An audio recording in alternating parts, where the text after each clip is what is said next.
બનાસકાંઠા જિલ્લામાં કમોસમી વરસાદે ખેડૂતોને ભારે ઝટકો આપ્યો છે। ડીસા તાલુકાના નાગફળા ગામમાં તૈયાર થયેલા તમાકુના પાકમાં ભારે નુકસાન થયું છે।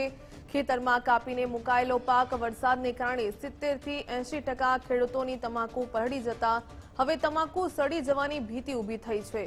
ખેડૂતો સરકારને તાત્કાલિક સર્વે કરવામાં આવે અને યોગ્ય વળતર ચૂકવવામાં આવે તેવી માંગ કરી રહ્યા છે। ખેડૂતોનું કહેવું છે કે પહેલા બટાકાના પાકમાં ભાવ ન મળતા નુકસાન થયું હતું, જ્યારે અનિયમિત વરસાદને કારણે મગફળીના પાકમાં પણ નુકસાન સહન કરવું પડ્યું હતું। વારંવાર થતા નુકસાનથી ખેડૂતોએ આર્થિક સંકટનો સામનો કરવો પડી રહ્યો છે।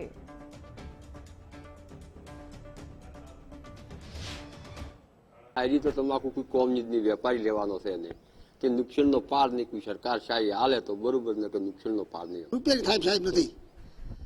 હા મેં બારી નોખો લીન બારી નોખો એમ મારે માથે પડે એમ 50,000 મેં ખાતર નોખ્યું, એક રૂપિયો માંથી આવે એમ નહીં।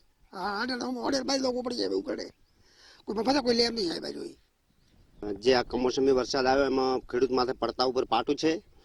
ચોમાસુમાં પણ મગફળી ફેલ ગઈ। હવે આમાં પણ એવું હતું કે ખેડૂત કંઈક 2 પૈસા કમાશે, પરંતુ હજારો રૂપિયાનું રોકાણ કરી અને ખેડૂતોએ એવું વિચાર્યું કે તમાકુ વાવીએ તો થોડું એમ કે કંઈક મળતર થાય। અમારા ગામની અંદર લગભગ 80% ખેડૂતો એવા છે કે જેમણે કોઈએ ઓછામાં ઓછી 2 વીઘા તો તમાકુ દરેક ખેડૂતને છે જ, અને એમાં પણ હવે આ કમોસમી વરસાદના કારણે તમાકુ બધી બગડી અને ફેલ ગઈ છે। એટલે એની અંદરથી 1 રૂપિયો પણ એમાં વળતર મળે એમ નથી અને ખેડૂત બહુ મુશ્કેલીમાં છે। એટલે સરકાર શ્રીને વિનંતી કે આના વિશે જલ્દી સર્વે કરાવે અને કંઈક આમાં ખેડૂતને સહાય કરે।